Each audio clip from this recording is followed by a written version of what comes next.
2021 saw a record number of anti-trans bills in state legislatures. 2022 could be the most anti-trans legislative year in history. Nome signed a ban on transgender athletes. It's about fairness. It's about fairness. We fought years ago for Title IX, so that women had an opportunity to compete. But in athletics, it does matter. Opponents say the bill is written out of fear and ignorance. How is it fair for female track athletes or swimmers to lose in a high school competition to a biological male? It sickens me, and this is why I'm gonna cry. It sickens me to think that these people behind me in this building think they can tell me how to raise my children. Families are right to be concerned. Families are right to seek guidance about what the right thing is for them to do in this moment. What's going to happen is suicide rates are going to go up. It's already higher amongst transgender kids. It's now going to go even higher. The American Civil Liberties Union is asking a Texas state court to block agencies from investigating parents working with medical professionals to provide their children with gender-affirming care. Ume pointing out that surgery is seldom performed on those under 18, with a focus typically on social transitioning and puberty blockers instead. Not just a ripple effect on families and children. This is a whole tsunami against kids and against adults who really come to understand their gender identity. We won't let politicians take this and make it an issue and attack people just for not conforming to what society says they should be.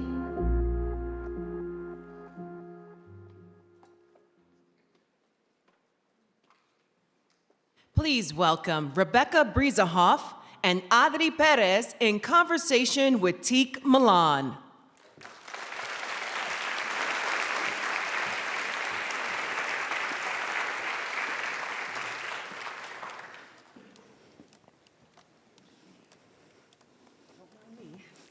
Amazing. Oh, thank you. Thank you. Thank you all for being here. So good to see you too. I'm so glad I finally made it to have this great conversation. So let's just jump into it. Adri, I want to start with you. Thinking about the work you're doing as a policy strategist at the ACLU, there's been over 200 different pieces of legislation that have been introduced that basically try to outlaw the existence of trans people. What's been your reaction to that? How is the ACLU handling that? You know, well, there have been over 296 anti-LGBTQ bills filed this year alone across the country. Last year, when Texas was in session, we were responsible for a third of those bills. And these bills, what they're trying to do, really, and what I wrote initially when I first started reading them, was that they're trying to ban transgender people from existence. Right. And it felt like hyperbole when I wrote that in January of 2021. But it just gets more and more true every day, because now we see bills that are trying to ban medical transition of transgender people. We see actions from Florida's governor trying to ban social transition of kids by using and leveraging the Department of Human and Health Services. And we have folks trying to ban legal transition by trying to prevent transgender people from being able to amend their sex on their birth certificates. Our reaction is to fight back, not only through litigation, but also through policy, through advocacy, through trying to really change the culture of our society to be one that welcomes and embraces transgender people and enables us to not only survive, quite literally, but to also thrive in the state, because transgender people, as we say, belong. That's right.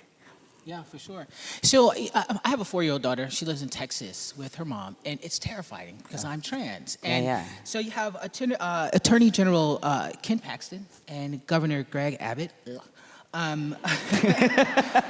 Yeah. Okay, they began directing state child welfare agencies to investigate families providing medical necessary health care to their transgender children as abuse, which is horrifying. What do you think are some of the greatest harms that can come from this kind of directive? To be clear, as of last Friday, due to a second lawsuit on behalf of PFLAG families, a couple of families that had been investigated by the department against the governor, the Department of Family and Protective Services and Family can no longer investigate families. That's awesome. That's awesome.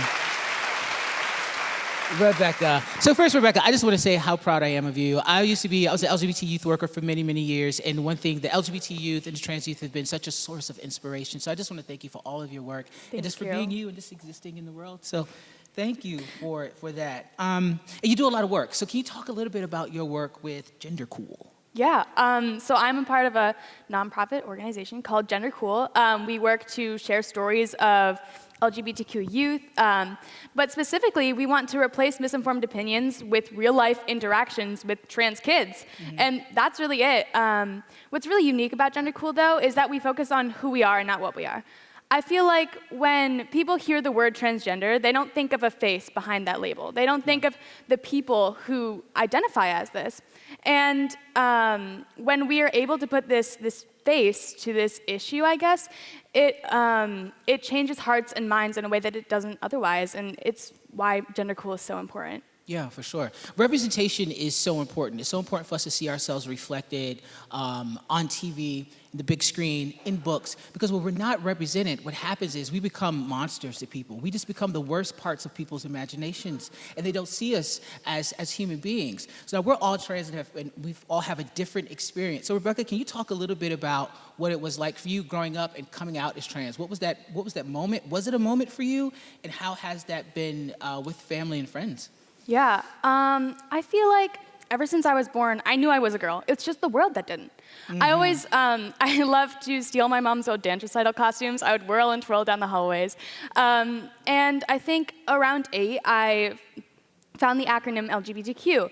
And I didn't know what that meant, so my mom explained it to me. And when she got to the T, I had this whole moment. I was like, whoa, this is crazy. This is me.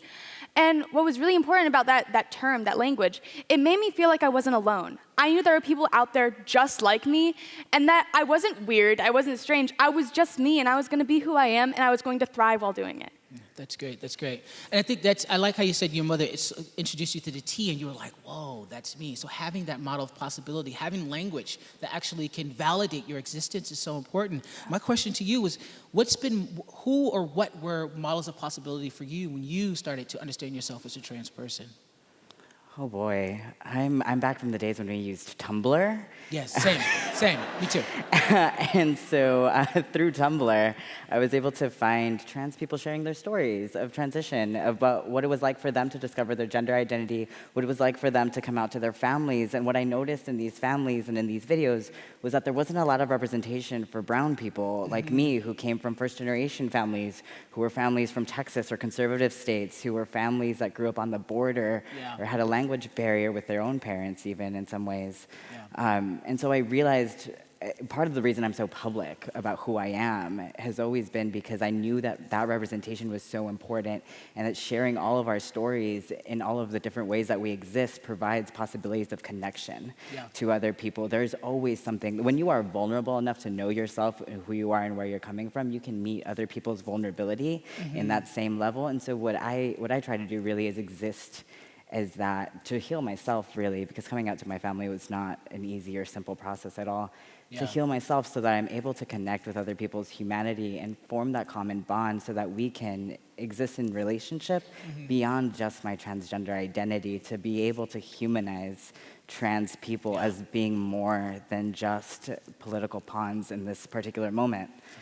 For sure. I love that. And just thinking about creating community and connection. I know when I first came out, online community was everything for me. It's where I thought I was the only black trans man in the world, and then I found a Yahoo group. There was 400 different black trans men in this group, and I was like, whoa. So online community was really important for me. And I know you talked a little bit about trans TikTok, and I know you do things online. So can you talk a little bit about what online community has meant to you as a trans person, to how you create your friends and your family and your identity?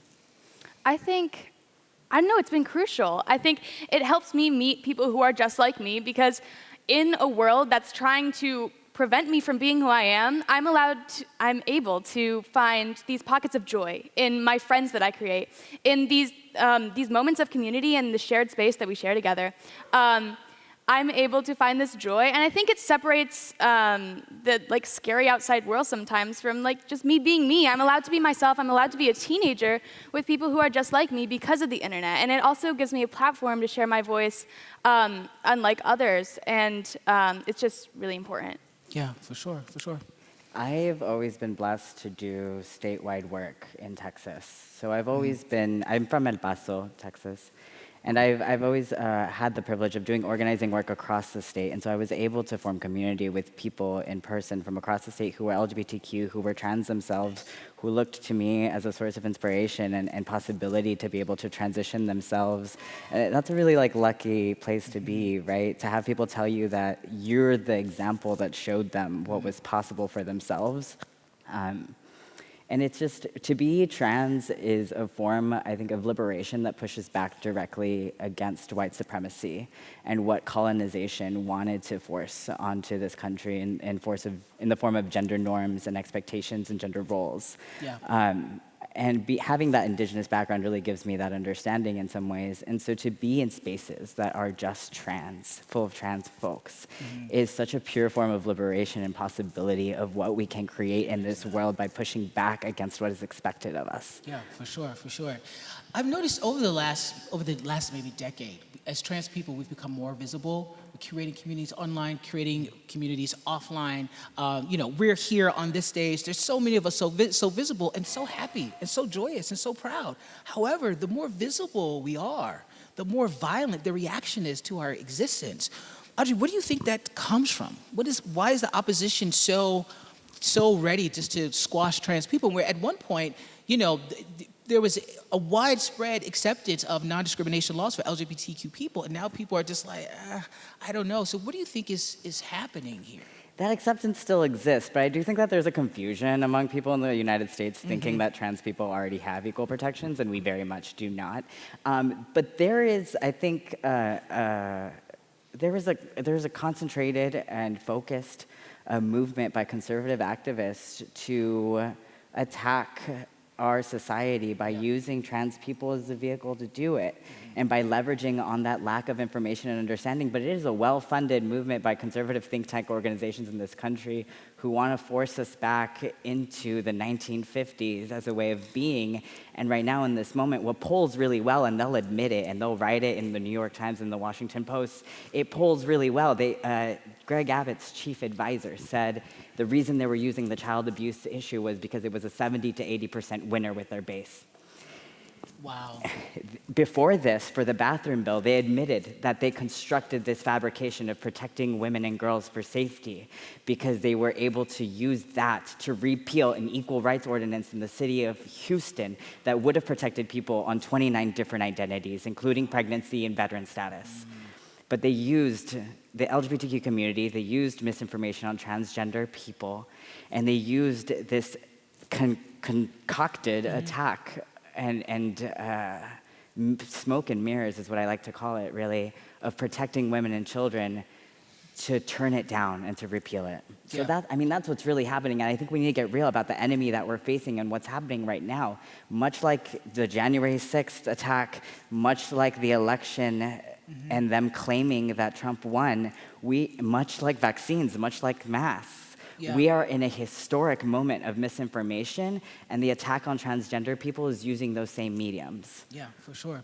So with all this misinformation, and I know you do media work and I do media work. Rebekah, I want to ask you a little bit, well, how do you speak back to this misrepresentation that we're seeing with trans people, particularly with trans youth? So, when it comes to trans girls, when it comes to young people in sports, I know you have been really active when it comes to young trans folks in sports. How do you speak back to this misinformation that's happening all the time? I think it can be hard sometimes, and it's important to admit that.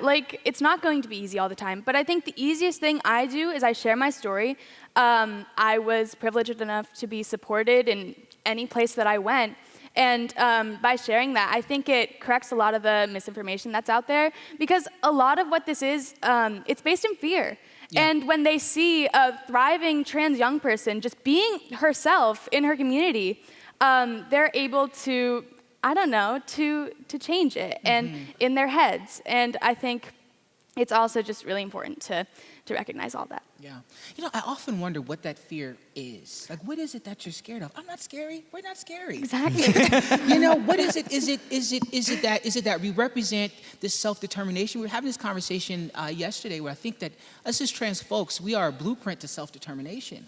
And I think that a gendered experience, we all have a gendered experience. Everybody in this room has an experience of gender, but we're taught that gender isn't something that is determined by us, it's something that is imposed on us. Right? So I think that us as trans folks, we can be a blueprint. And I'm going to think about that reframing. I think oftentimes we talk about the work we do as leaving a legacy behind us. But what I want to ask you two is, what is the blueprint that you want to leave before us? What's the blueprint? What do we want people to know about? What is the lesson that people can learn about the trans experience to influence their own experience? I mean, self-autonomy and self-determination are at the core of everything that everyone in this room fights for. Mm-hmm. And to learn that you can take that into control into your own hands and fight back against what rigid structures of oppression have imposed on us, and to question everything. I think everybody on this stage is actually a really great model of what it means to fully embody the trans experience in some ways, because you have all been up against some historic challenges and pushed back against them and made the impossible happen. Yeah. And in some ways, that's what it feels like, being a trans kid in Texas who has never met another trans person. Yeah. And also that, like, being your full, whole, happy, vulnerable self is the way to be happy. Yeah, for sure. And I feel like it is about determination. It is about bravery. And I mean, people tell me that I'm brave for being myself, but I wish for a world where I'm not seen as brave for being myself, where I'm just me, and that's that. It's not a question, it's not a concern, it's just me. I love that. All right, so a couple more questions. So oftentimes when we're talking about our experience as trans folks, a lot of it is situated in the resilience. Oh, we're so resilient. There's so much out there. We're fighting against so much, and we are. We absolutely are. But there's more to us than that. So I want you both to talk about a little bit about what brings you joy. What is the joy in being trans, in your transgender humanity, in your body, in your skin? Where do you find joy and happiness? What makes you happy? I find joy in the people around me. Like we were talking before, it's the community. With everyone that I meet, I'm a happy, smiling, bubbly person. So I just love laughing. That brings me joy. But I think it's also seeing how far we've come and taking a break to just realize that. Yeah. To like see that progress, be happy in it, and sort of live in that joy for a moment. Yeah, for sure. Adri? I find the most joy through human connection. And sometimes that is as simple as making very concerted and focused eye contact while you're meeting somebody at dinner. Sometimes that is giving really great hugs to people very intentionally as a moment of meditation and peace for folks.